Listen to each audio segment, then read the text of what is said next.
안녕하세요. 정말 근사한 안과. 오늘 강의는 라식 수술.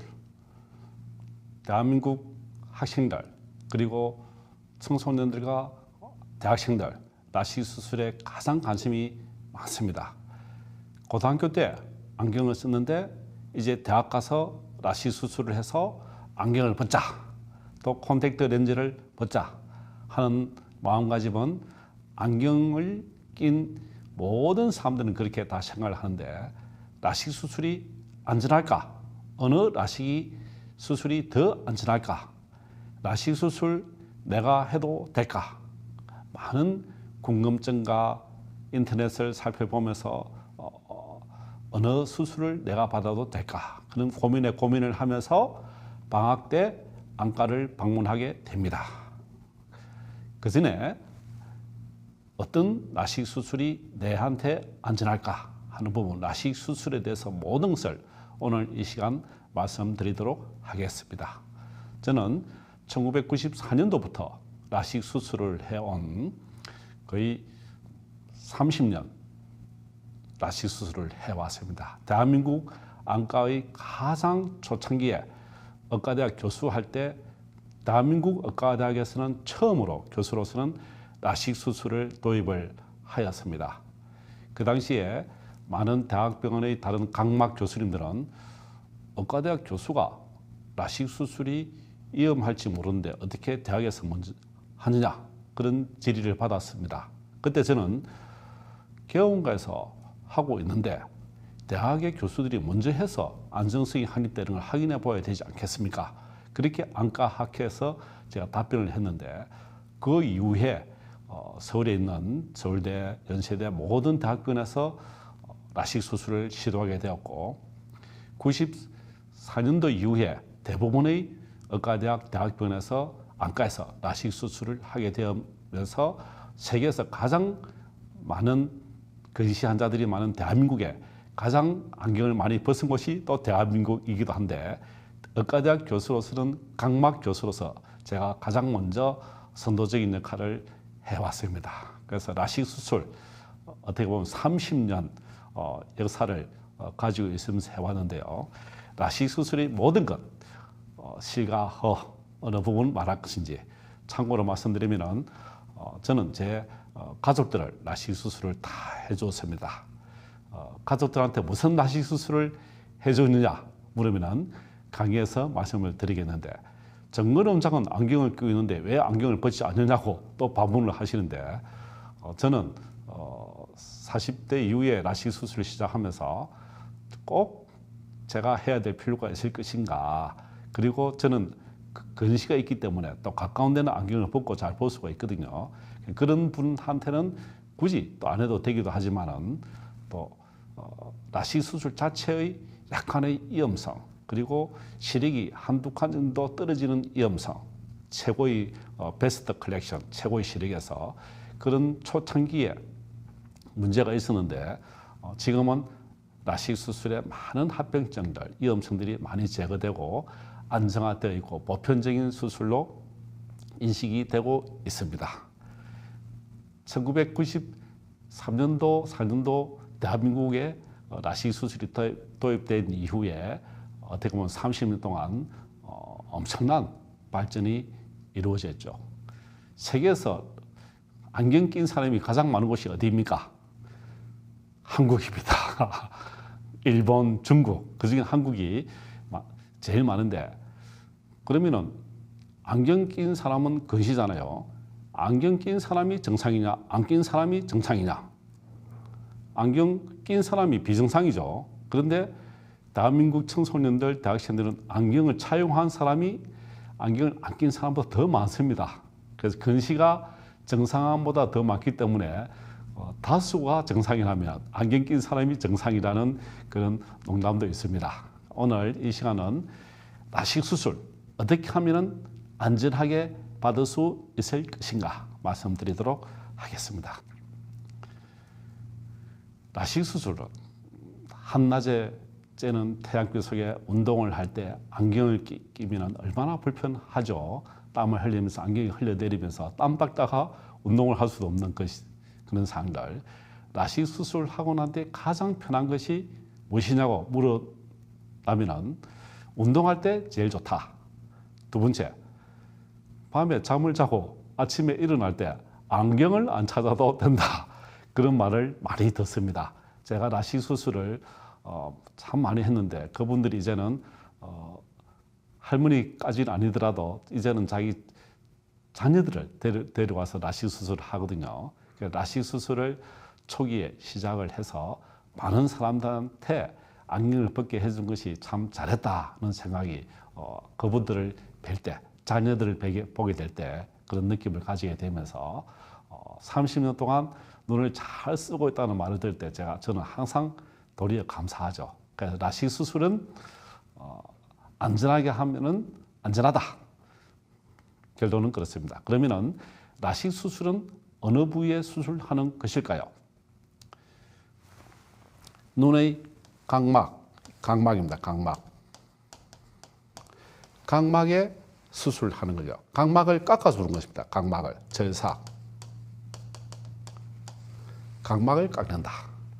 각막이 굴절률이 상당히 많거든요. 근데 각막의 층을 보면은 상피층, 이게 육개층으로 되어 있어요. 각막의 상피층과 그 밑에 이렇게 보호만층이라고 있습니다. 그리고 이 부분은 기질층, 실질이야, 실질. 그리고 안쪽에는 대스면 막이 있습니다. 그리고 안에는 내피세포. 내피세포가 한 층이 있는 거예요, 한 층이. 이 한 층은 눈 안에 있는 방수, 눈 안에 있는 물이 세포가 부딪히고 들어가면 안 되니까 이 세포가 밀접하게 다 붙어 있는 거예요, 내피세포가. 이렇게 보면은 내피세포가 이렇게 좀 덤석덤석하게 되어 있죠. 내피세포의 손상. 이렇게 육각형으로 정상적으로 되어 있죠. 태어날 때는 이렇게 정상적으로 되어 있다가 나이가 들어가면서 이렇게 흐릿하게 변하게 됩니다. 내피세포의 손상이 오게 되죠. 그러면은 내피세포 손상이 오면은 눈 안에 방수가 안으로 흘러 들어오는 거죠.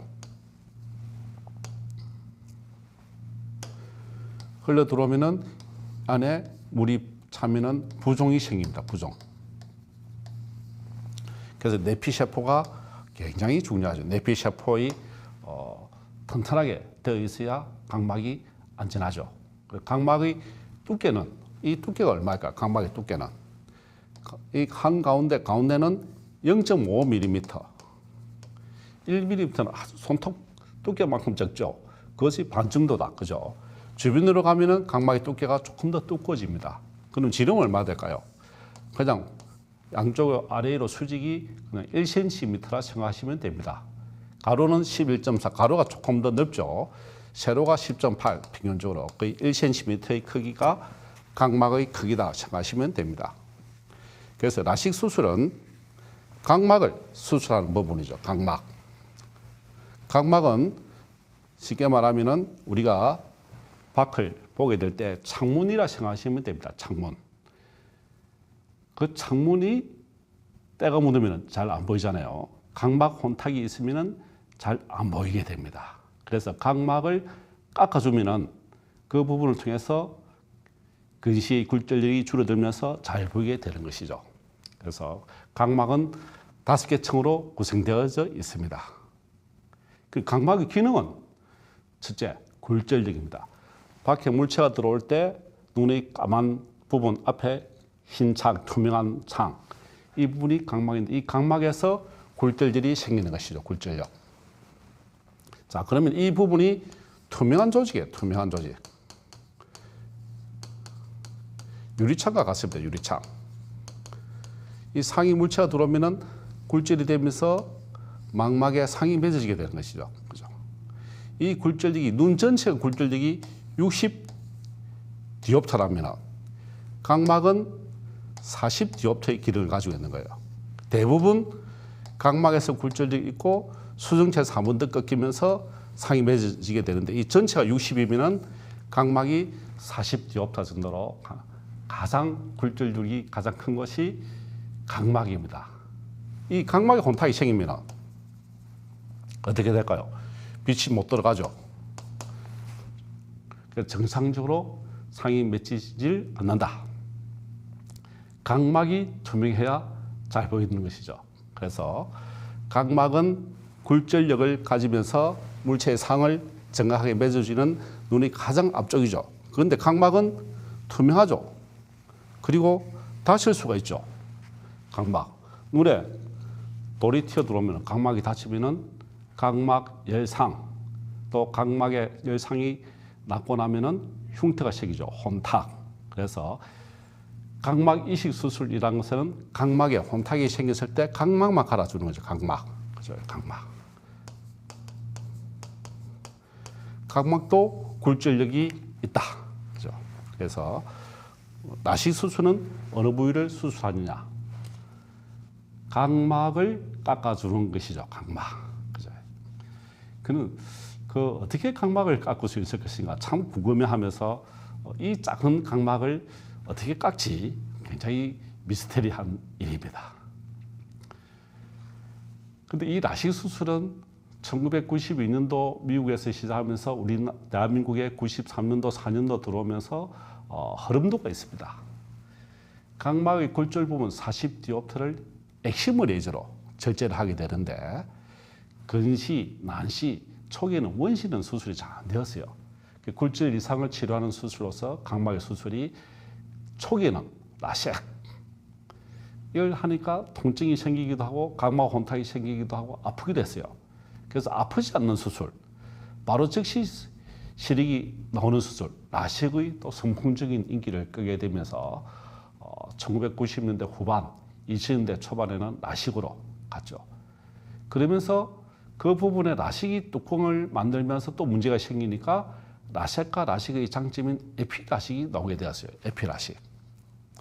그리고 2000년대 또 10년도 접어들면서 스마트 라식이라는 게 나왔어요. 그래서 각막 뚜껑을 만드는 것을 레이저로 만드는 수술.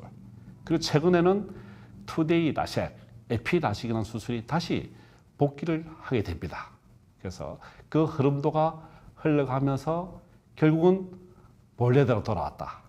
본래대로 들어온 그 라식 수술이 어떻게 보면은 가장 더 안전하였더라는 속에서 안전한 방법으로 가고 있죠. 시력이 2, 3일 일찍 회복하는 것보다는 2, 3일 좀 불편하더라도 각막을 안전하게 하는 수술이 대세죠, 현재는. 그래서 라식 수술이 합병증이 발생을 아주 드물게 합니다. 많이 생기지는 않아요.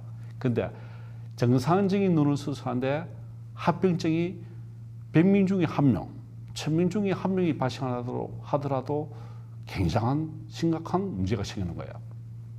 그래서 합병증을 발생을 예방하는 방법으로 라식 수술은 진행을 하고 있습니다. 그러면서 각막 두께를 많이 남기는 방향대로 수술이 개발되어지고 또 상편만 제치고 각막의 앞부분을 저상하는 방향대로 기본 라섹 수술로 복귀를 하고 있는 것이죠. 이 레이저 빛이 나오죠. 이렇게 빛에서 각막을 깎아주는 거예요. 이런 식으로 각막을 이렇게 깎아주는 거예요. 이런 식으로. 그러면 이 부분이 평평해지면서 근시가 상이 이렇게 맺어지는 것을 깎고 나니까 상이 뒤에 맺어지는 것이 이렇게. 그래서 근시가 교정이 된다. 각막을 평평하게 하는 것이 라식 수술인데 그 흐름은 어디로 흘렀다고요? 라섹 쪽으로 흘러가게 되었습니다. 라섹 쪽으로. 물론 완전히 오리지널 옛날의 라섹이 아니라 라섹이 중심이 되면서 라식의 장점을 갖춘 수술. 그죠? 그래서 눈은 시력은 점점 회복 속도가 빨라지지만은 안전한 수술 방향대로 가고 있는 것이 라식 수술의 중요 흐름입니다. 라식 수술 전에 중요사항을 한번 보면은 콘택트 렌즈를 착용을 안 해야 됩니다. 콘택트 렌즈를 착용하면은 각막에 변화가 오면서 그러면은 수술하기 본래의 상태로 바꿔야 되는 거예요. 그 수술, 본래의 각막의 수술 상태 바뀌는 데는 소프트 렌즈는 일주일 이상, 하드 렌즈는 2주 이상 착용을 하지 않아야 본래 각막의 본인이 눈 각막 상태로 가죠. 본인이 각막 상태로 가고 난 뒤에 각막을 깎아줘야 안전하죠. 그래서 렌즈를 오래 끼고 있으면 각막이 눌려지게 되면서 시력 검사 또 각막 지형도 영향을 미치기 때문에 검사를 하여서 눈 상태가 본래대로 갔는지 정상으로 갔는지를 검사를 해보면 나옵니다. 그래서 눈의 변화가 없는 그런 안정성을 확보한 후에 라식 수술을 하게 됩니다. 그래서 어떤 급한 분들은 오늘 와서 오늘 수술 해달라는 분이 있어요. 위험합니다. 그 수술하는데 잘 보이니까 운전하고 해야 되겠다. 위험합니다. 그죠? 수술은 안전이 중요합니다. 그리고 평생 눈을 써야 되는데 평생 눈을 쓰는 눈을 며칠 불편하더라도 안전한 수술이 중요하다. 운전도 위험하니까 안전하게 버스를 타고 가든지 지하철 타고 가든지 가족이 운전하든지 그렇게 해야 됩니다. 그리고 라식 수술에 또 중요한 부분은 본인이 평소에 착용하던 안경에 적응이 되어 있는 거예요. 본인이 평소에 착용하는 안경 도수를 의사가 보면서 라식 수술약을 본인이 눈 도수와 종합적으로 결정을 하는 거예요. 도수를.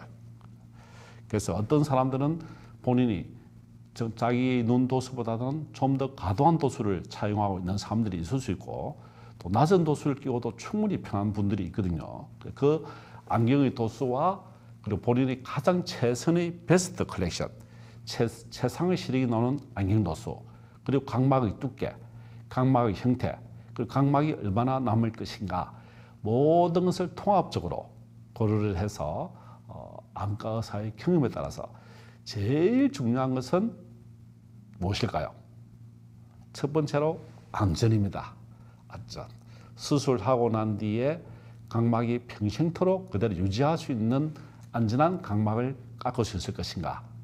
그럼 답이 뭐겠습니까? 수술할 때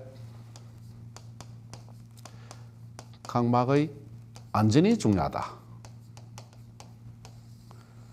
각막은 많이 남아야 된다.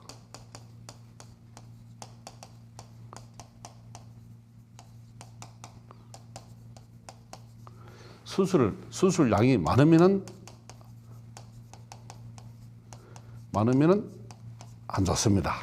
그래서 적게 깎는 것이 안전하죠. 그래서 적게 깎는 방법을 연구하는 것이 의사들이 지금까지 해온 일입니다. 그래서 고도근시는 수술하면 많이 깎아야 되는 거예요. 그러면 위험하죠. 그죠? 그래서 라식 수술의 가장 주의사항 1번 안전. 그 안전에 누가 판단해야 되냐? 본인들은 잘 모르죠. 안과 의사가 가장 안전하게 생각할 수 있는 부분이 있습니다. 그래서 라식 수술에 더 잘 보이게 하는 욕심을 내다가는 안전성을 거칠 수 있기 때문에 가장 안전한 부분까지 각막을 절제할 수 있는가? 조금 덜 보이더라도 그것이 더 안전하죠. 라식 수술 전의 주의사항은 의사 시킨 대로 하면 됩니다. 그래서 수술 전에 정확한 수술량, 콘택트 렌즈를 끼고 있는 사람들은 콘택트 렌즈를 빼고 검사를 해야 되고 정확한 근시 도수를 측정하여야 수술 후 재반이나 근시가 남아서 불편함이 없습니다. 그죠? 종합적으로 안경 도수, 근시 도수, 검사 종합적으로 수술량을 판단을 해야 되는 것이죠. 하드 렌즈 끼고 있을 때는 렌즈 자체가 각막을 쿵 누르니까 그 각막이 눌리면 각막 굴절에 변화가 많죠. 그러니까 그 하드 렌즈 낀 분들은 적어도 3주 이상 렌즈를 충분히 뺀 후에 검사를 하는 것이 안전합니다. 또 고등학교 3학년 때 급하다고 수술 받는 사람들이 있어요.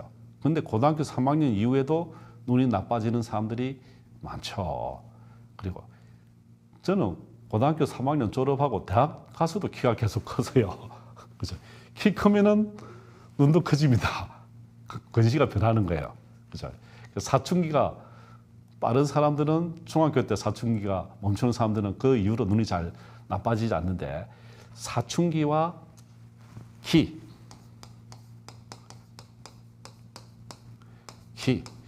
이게 몸이 성장하는 거야. 여기에 따라서 눈이 성장이 멈추느냐. 눈이 성장이 멈출 때 라식 수술을 하라. 눈의 성장이 스탑 할 때 수술을 해야 될 때 그 사춘기 키 이 시기가 고3 이후죠. 고3 이후. 고등학교 3학년 이후에 주로 대부분 수술을 하라고 하는데 고등학교 3학년 이후에도 눈이 자꾸 변하는 사람들이 있어요. 그럴 때는 눈이 성장이 각막 굴절률이 근시가 멈춘 시점 이때 라식 수술을 하는 것이 좋습니다. 대부분 지금은 성장이 빨리 이제 어릴 때 음식을 잘 먹고 성장 발육에 지장이 없으니까 고등학교 졸업하고 난 뒤에는 대부분 수술이 가능할 수가 있습니다. 만 18세 이상에서 수술하는데 이렇게 많은 검사를 다 거치고 난 뒤에 그리고 근시가 자꾸 변하면은 멈추는 시점 이후에 안과 의사와 상의를 해서 그렇게 결정하는 것이 좋습니다. 라식 수술했는데 또 눈이 나빠지면은 수술해서 나빠지는 것보다는 본인이 눈이 나빠지는 거야. 점점. 본인이 눈이 점점 이렇게 나빠지는데 이때 수술하면 이만큼 또 남는 거예요. 그래서 본인이 눈이 나빠지면서 멈추는 시점에서 조금 더 지난 이때 수술하는 게 좋은 겁니다. 눈의 성장이 멈출 때 수술 열심히 잘해야 되는데 또 키도 커지고 눈이 나빠지면 그럼 또 낮은 안경을 보안경을 써야 되니까 얼마나 불편해요. 그래서 라식 수술은 언제 하는 것이 좋죠? 고등학교 3학년 졸업한 겨울 방학 때 검사를 해보고 대학교 1학년 여름 방학이나 겨울 방학 정도에 수술하는 것이 가장 좋습니다. 저는 1993년도 4년도에 수술을 시작하고 92년도에 한국에 라식 수술기가 도입이 시작되었습니다. 아주 개원가에서 초창기에 그때 B6라는 기계가 제가 부산대학병원 안과 각막 교수로 있을 때 B6 기계를 우리나라 최초로 대학병원에서 사게 되었죠. 처음에는 욕을 많이 들어먹었습니다. 의과대학 교수가 이런 수술을 해도 되느냐. 그래서 의과대학 교수니까 이거 수술해서 결과를 보아야 되지 않느냐. 그래서 그 수술을 시작하게 됐는데 그때 최초에 나온 기계가 B6 기계였고 그 이후에 메일 60이라는 또 기계, 메일 60이죠. 이 기계들. 그러면 저는 또 교수 그만두고 개업을 하게 되면서 라식 수술을 하게 되었는데요.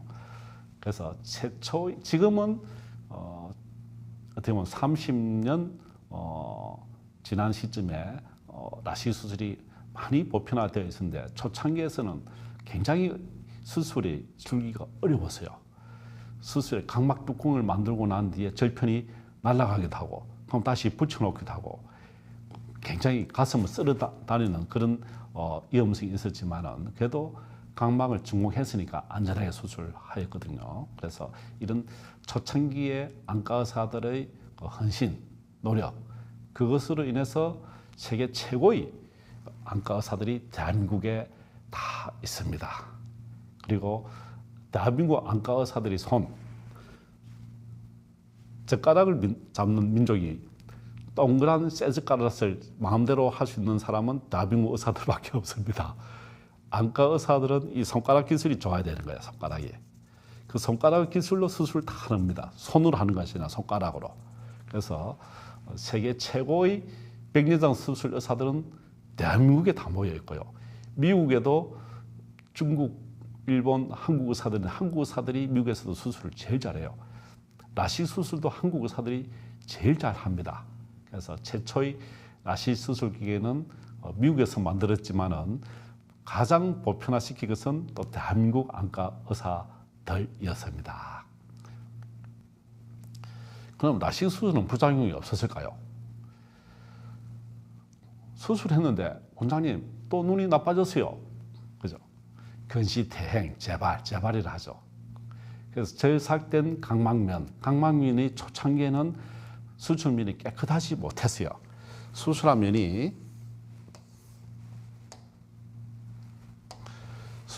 이렇게 깨끗하게 잘려야 되는데 수술하면 레이저가 초창기에는 터들터들했어요. 이 표면이. 그럼 이 부분에 살이 차는 거예요. 그러면 또 다시 두꺼워지는 거예요. 그래서 근시가 수술했는데 재발이 되기도 했습니다. 재발. 근시가 퇴행해서 재발하는 것이죠. 절삭된 각막면이 살이 다시 차게 되고 하니까 다시 두꺼워지는 것이죠. 잘라냈는데. 그죠? 그래서 수술 초창기에 스테로이드 안약을 사용하거나 또 고도근시는 많이 잘라냈으니까 이 부분 살이 더 많이 차겠죠. 이만큼 잘라냈는데 또 이만큼 또 붙어버리면 살이 자라나면은 또 실이 나빠지는 것이죠. 그죠? 그래서 이렇게 고도근시에서 퇴행이 많다. 그리고 또 많이 깎으면은 수술한 면이 약간 거칠거칠한 면이 있어요. 빛 번짐 현상이 발생합니다. 그리고 이 물체를 빛을 보면은 부옇게 보이는 거예요. 특히 밤에 눈 굉장히 힘들어요. 근데 이렇게 수술한 초기에는 이런 현상이 발생하는데 시간이 지나면서 각막이 평평해지면서 이런 부분도 또 많이 회복되기도 하고 다시 근시가 재발하는 사람들은 안경을 낮은 도수로 사용하는 경우도 제법 있죠. 그죠? 이렇게 또 수술하고 난 뒤에 각막 절편을 자르기 때문에 건조증이 생깁니다. 건조증. 안구 건조 많이 불편해요. 그래서 회복기 초반에 신경이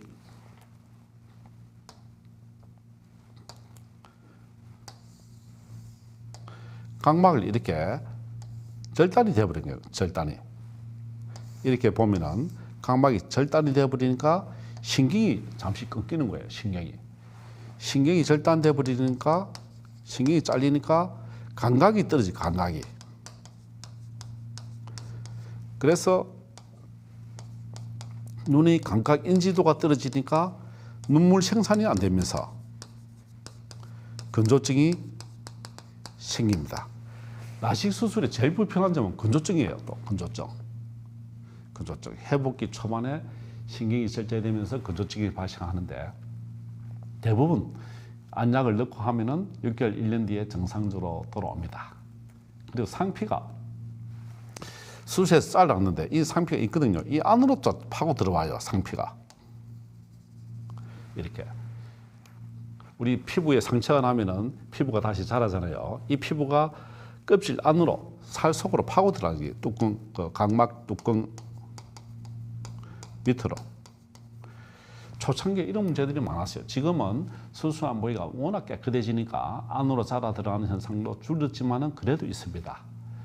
염증이 또 회복기 초반에 이런 발생하는 부분들, 이런 부작용들이 흔하게 있죠. 그래도 흔한 부작용들은 대부분 치료 가능한 것들이거든요. 그래서 수술이 초창기보다는 많이 안정이 되어 있습니다. 그래서 부작용들도 다 극복할 수 있는 것이죠. 그래서 가장 중요한 부작용은 근시퇴행. 이 부분도 레이저가 개발되고 발전하면서 수술한 표면이 아주 매끈하게 깎이게 되면서 이런 부분도 많이 줄어들게 되었습니다. 라식 수술 어떻게 할까? 굉장히 어려울 것 같은데 대부분 의사의 손과 그리고 기계의 힘을 합쳐서 수술을 할 수 있게 되는데 눈을 떠야 되는데 눈을 뜨기 힘들잖아요. 세수할 때 눈을 감아야 되는데 공이 날라오면 눈도 피해야 되는데 눈을 감는데 눈을 뜨게 하기 위해서는 마취를 합니다. 전신 마취가 아니고 안약을 한 3번 정도 넣어주면 자동 마취가 되는 거예요. 눈은 본인이 감을 수가 있습니다. 그래서 점막 마취를 하는 것은 국소 마취제를 넣어서 통증만 없애주는 거예요. 본인이 자발적으로 의사의 지시에 따라서 눈을 떼야 됩니다. 눈을 떼야 되는데 눈을 계속 감으면 안 되잖아요. 그래서 기구를 눈에 넣어서 눈을 벌립니다. 강제로. 강제로 벌리는데 눈을 또 감으면 위로 가버리는 거예요.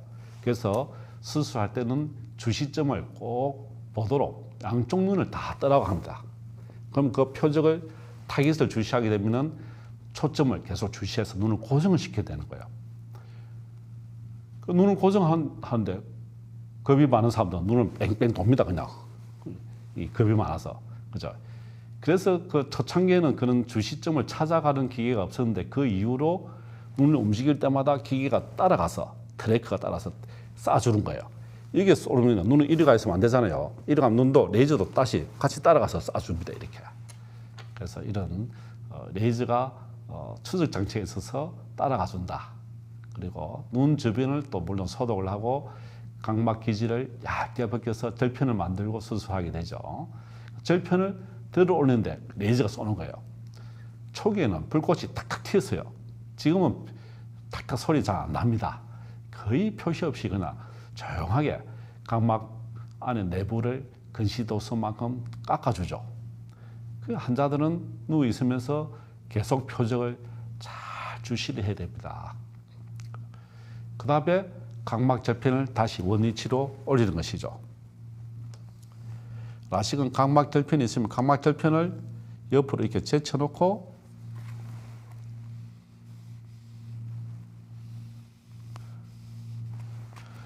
각막 절편을 제쳐놓고 레이저를 쏴서 이렇게 각막을 깎아줍니다. 이 부분에 깎이죠. 깎이면서 다시 각막을 본래대로 덮어줍니다. 이렇게 깎이게 되는 거죠. 이렇게 각막이 이게 라식 수술이 되는 거죠.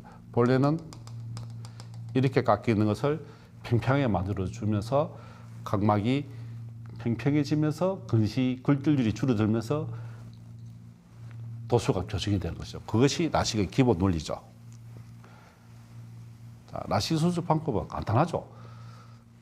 뚜껑을 만들고 레이저를 쏘고 다시 붙이면 됩니다. 이 방법을 어떻게 하느냐에 따라서 수술 방법이 많이 달라지는 거예요. 라식 수술 방법은 국소 마취, 안약으로 마취를 한다. 수술 다 마쳤어요. 주의사항이 의사 선생님께서 하라는 대로 해야 됩니다. 안약을 잘 넣어야 돼요. 그 다음에 세수 목욕은 3일 후부터 세수에 눈을 비비면 큰일 나죠. 물론 다음 날부터 하라는 말도 있긴 한데 눈을 비비면 안 됩니다. 각막 절편이 벗겨지면 큰일 나죠. 머리 염색, 술, 담배도 안 하는 게 많이 좋죠. 통원 치료 잘 해야 되고 다음 날부터 수술이 잘 보이는 데서 병원에 안 오고 그런 환자들도 있어요. 그래서 병원에 안과에 가서 꼭 검사를 잘 해야 됩니다. 가장 무서운 합병증은 뭘까요? 감염.